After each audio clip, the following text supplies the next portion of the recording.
Bienvenidos al análisis económico de hoy, lunes 10 de agosto, en Geopolítica Diaria.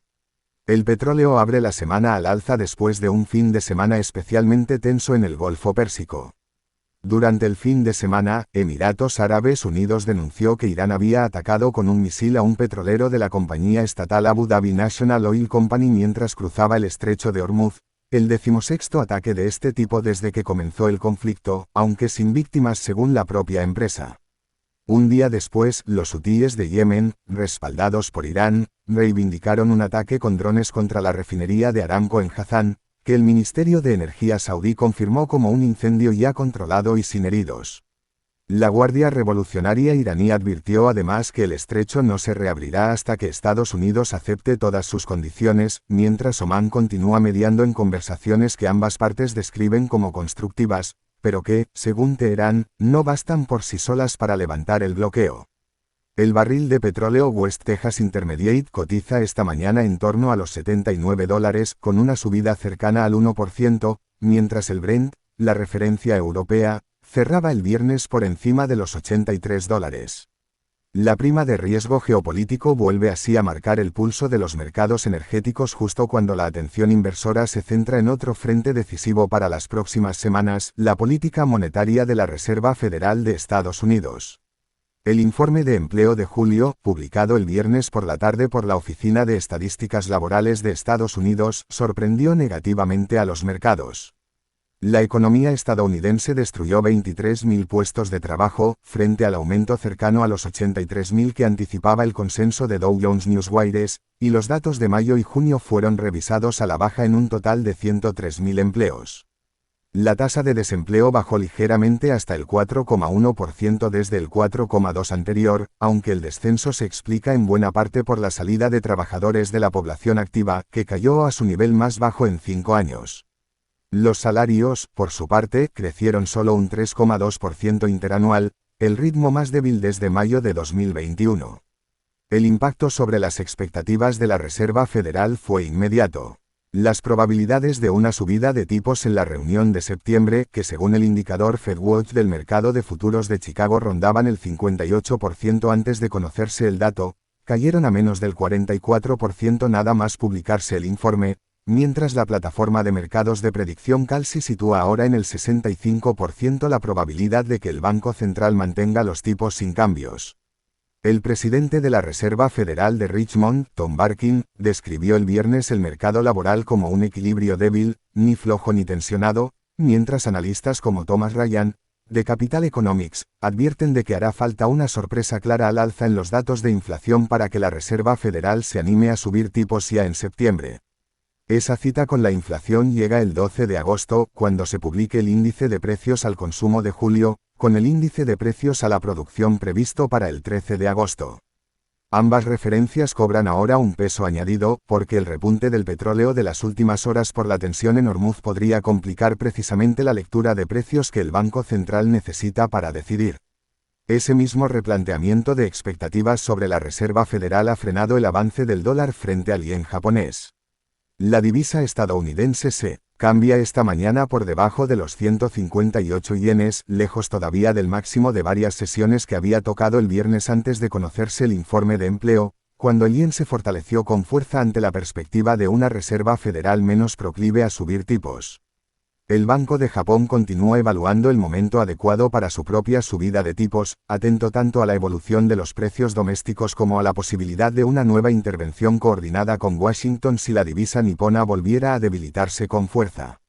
La caída en las expectativas de subida de tipos también ha beneficiado al oro, que se mueve por encima de los $4.300 por onza, cerca de sus mejores niveles de las últimas semanas. Cuando el mercado reduce la probabilidad de que suban los tipos de interés, cae también el coste de oportunidad de mantener un activo que no genera rentabilidad propia, y eso favorece su cotización. El metal se mantiene todavía por debajo de su máximo histórico marcado a comienzos de año, pero acumula una de sus mejores rachas de las últimas semanas, sostenido además por la persistente demanda de los bancos centrales. Esa misma combinación de menor probabilidad de subida de tipos y mejora del apetito por el riesgo ha impulsado también a las bolsas. En Asia, los mercados han abierto la semana con tono generalizado de subidas, recogiendo el impulso de Wall Street, cuyo índice Standard & Poor's 500 cerró el viernes en un máximo histórico y encadenó su segunda semana consecutiva de ganancias, pese al mal dato de empleo, en la lectura de que una Reserva Federal más cautelosa favorece a la renta variable. El Nikkei japonés y el Kospi surcoreano avanzan en torno a medio punto porcentual, el Kosdaq de pequeñas compañías surcoreanas sube más de un punto, y el selectivo australiano gana igualmente medio punto. El optimismo se ha visto no obstante moderado por la vertiente diplomática de la crisis de Hormuz, después de que Irán negara durante el fin de semana estar manteniendo conversaciones directas con Washington, matizando que sus únicas negociaciones activas son con Omán sobre el futuro régimen de tránsito del estrecho. Ese mismo impulso llegó también a Europa, donde la última sesión de la semana pasada dejó al IBEX 35 prácticamente plano, con un retroceso mínimo que puso fin a una racha de 6 jornadas consecutivas de subidas, 4 de ellas con nuevos máximos históricos. El selectivo español cerró el viernes en los 20.176 puntos, después de haber superado por primera vez en su historia la barrera de los 20.000 puntos días antes. En el balance semanal, el índice se anotó un avance cercano al 2%, y en lo que va de año acumula una revalorización superior al 16%, situándose como el segundo mejor selectivo de las grandes bolsas europeas, solo por detrás del FTSE/MIB italiano. El resto de bolsas europeas también cerró la semana en positivo, apoyadas en la temporada de resultados empresariales y en la relajación puntual de la tensión en Oriente Medio a mediados de semana. Dentro de ese impulso alcista, ninguna acción concentra tanta atención como SpaceX. La compañía de Elon Musk encadenó el viernes su segunda sesión consecutiva de fuertes subidas, con un avance superior al 16% que eleva a cerca del 23% el repunte acumulado en 2 sesiones, y que ha añadido más de 320.000 millones de dólares de valor de mercado. La acción se acerca así de nuevo a los $135 de su precio de salida a bolsa, después de que el vencimiento del primer periodo de bloqueo para empleados e inversores iniciales, que liberaba potencialmente para la venta más de 900 millones de acciones, no haya provocado la presión vendedora que muchos analistas anticipaban. Ese buen tono bursátil no ha bastado, sin embargo, para despejar las dudas sobre otra de las grandes operaciones corporativas que sigue en el aire, la posible fusión entre la farmacéutica británica AstraZeneca y la estadounidense Bristol Myers Squibb.